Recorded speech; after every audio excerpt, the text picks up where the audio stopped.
वैसे अगर आप सबकी इजाजत हो तो मुझे अब अपने काम पर जाना चाहिए। अरे हाँ, तुम तो गाते भी हो ना? जी हाँ, आज मेरा शो है।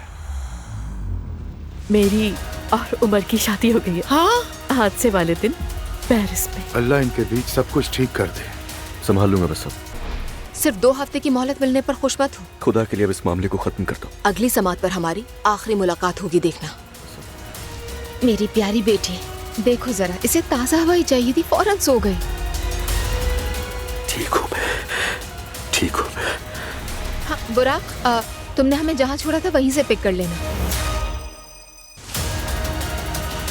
हाँ बोलो अजलान। तुम्हारी फिक्र हो रही थी, कैसी हो तुम? दुआ, मुझे तुम्हारी आवाज नहीं आ रही। तुम्हारा इससे क्या लेना देना? फोन करके परेशान करना बंद करो मुझे। तुम्हें हो क्या गया? मैं तुम दोनों के लिए परेशान हो रहा था, फिक्र हो रही थी तुम्हारी। ओह मेरे खुदा।